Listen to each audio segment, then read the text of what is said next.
Hi സുഹൃത്തുക്കളെ, നമ്മുടെ N P D related ആയിട്ടുള്ള രണ്ടാമത്തെ വീഡിയോയാണിത് കേട്ടോ.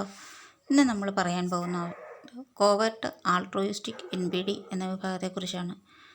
മലയാളത്തിൽ പറഞ്ഞ സാധുവായ, നാട്ടുകാരുടെ കണ്ണിലുണ്ണിയായ, പരോപകാരിയായ എൻ പി ഡിയാണ് ഈ കൂട്ടർ. ഒരു വ്യക്തിവിനെ സംബന്ധിച്ചിടത്തോളം ഏറ്റവും അപകടകാരിയായ ഒരു എൻ പി ഡി വിഭാഗമാണിവർ. വ്യക്തിവിനൊഴിച്ച് ബാക്കി എല്ലാവർക്കും ഇവർ ഒരുപാട് ഹെൽപ്പ് ചെയ്യും.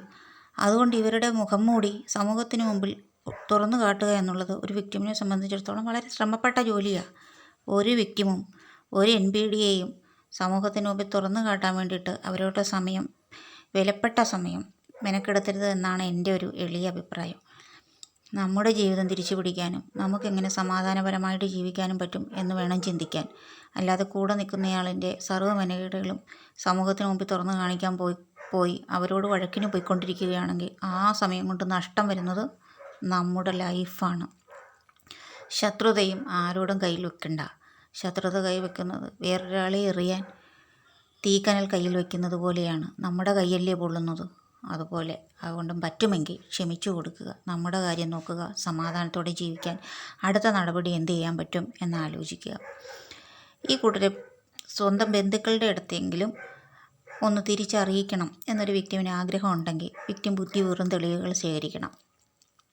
ഈ എൻ പി ഡി അവർക്ക് പേരും പ്രശസ്തിയും കിട്ടും എന്ന് ഉറപ്പുണ്ടെങ്കിൽ മാത്രമേ മറ്റുള്ളവർക്ക് വേണ്ടിയിട്ട് ഹെൽപ്പ് ചെയ്യൂ. അല്ലാതൊന്നും അവരാർക്കും വേണ്ടിയിട്ട് ഒന്നും ചെയ്യില്ല. സ്വന്തം കുടുംബത്തിലുള്ളവരെയെങ്കിലും നമുക്കിത് ബോധ്യപ്പെടുത്താൻ പറ്റും. ഈ കൂട്ടരെ നമുക്ക് രാഷ്ട്രീയത്തിലും നമ്മുടെ പല സാമുദായിക സംഘടനകളുടെ നേതാക്കന്മാരുടെ സ്ഥാനത്തും ഒക്കെ കാണാൻ പറ്റും.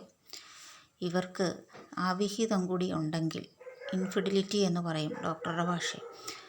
വിക്ടിമിൻ്റെ ലൈഫ് തീർന്നു എന്ന് വേണം പറയാൻ. പിടിക്കപ്പെടുകയാണെങ്കിൽ ആദ്യം ഇവർ ചെയ്യുന്ന പരിപാടി വിക്ടിമിനെ സംശയരോഗിയായിട്ട് ചിത്രീകരിക്കുകയാണ്. വിക്ടിം തെളിവുൾപ്പെടെയാണ് കാര്യങ്ങൾ പുറത്തോട്ട് വെക്കുന്നതെങ്കിൽ പിന്നെ പ്ലേറ്റ് തിരിക്കുന്ന പോലെ അവരുടെ നിറം അങ്ങോട്ട് മാറും. അവർ പറയും വിക്ടിമിൻ്റെ കഴിവുകേട്, അല്ലെങ്കിൽ വിക്ടിം സ്വൈര്യം കൊടുക്കാത്തത് കൊണ്ട് അടുത്ത പാർട്ട്ണറെ തേടിപ്പോയി എന്നായിരിക്കും പറയുക. ഇതിന് വിക്ടിമിന് ശക്തമായിട്ട് പറയാവുന്നൊരു മറുപടിയുണ്ട്. പങ്കാളിക്ക് കഴിവ് കൂടുതലാണോ കുറവാണോ, അടുത്ത സ്ഥലത്ത് സ്വൈര്യം കിട്ടുമോ എന്നൊന്നും തിരക്കാൻ വിക്ടിം ട്രയൽ റൺ എടുക്കാൻ പുതിയ ആളെ തിരഞ്ഞു പോകാത്തത് കൊണ്ടാണ് എൻ പി ഡി ഇപ്പോഴും യോഗ്യനായിട്ട് നിൽക്കുന്നത്. അല്ലാതെ എൻ പി ഡിയുടെ കഴിവ് കൂടുതൽ കൊണ്ടല്ല അവരെ സഹിക്കുന്നതെന്ന് അവരെ മുഖത്ത് നോക്കി പറയാനുള്ള തൻ്റെ ഇടം ഓരോ വിക്ടിമും ഉണ്ടാക്കിയെടുക്കണം. നമുക്കെല്ലാവരെയും ഒന്നും ഒഴിവാക്കി പോകാനൊന്നും പറ്റുമൊന്നുമില്ല.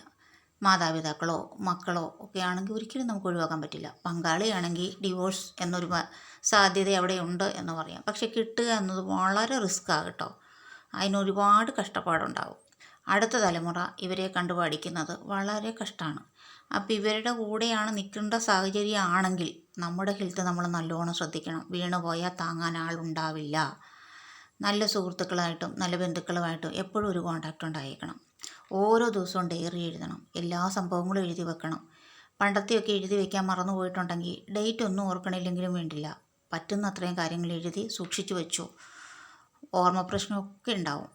ശരീരവും മനസ്സും ഒക്കെ തളർന്നു പോയൊരവസ്ഥയാണിത്. സ്വന്തം മക്കളെ സ്വന്തം കാലിൽ നിൽക്കാൻ പഠിപ്പിക്കണം. അവർക്ക് തിരിച്ചറിവായ അവരെ ഈ കാര്യങ്ങളൊക്കെ പറഞ്ഞ് മനസ്സിലാക്കണം. എല്ലാവർക്കും ഒരു ലൈഫേ ഉള്ളൂ. അത് സന്തോഷത്തോടെയും സമാധാനത്തോടെയും ജീവിച്ചു തീർക്കാൻ ദൈവം എല്ലാവരെയും അനുഗ്രഹിക്കട്ടെ, സമൃദ്ധമായിട്ട് അനുഗ്രഹിക്കട്ടെ എന്ന് ആത്മാർത്ഥമായിട്ട് പ്രാർത്ഥിക്കുന്നു.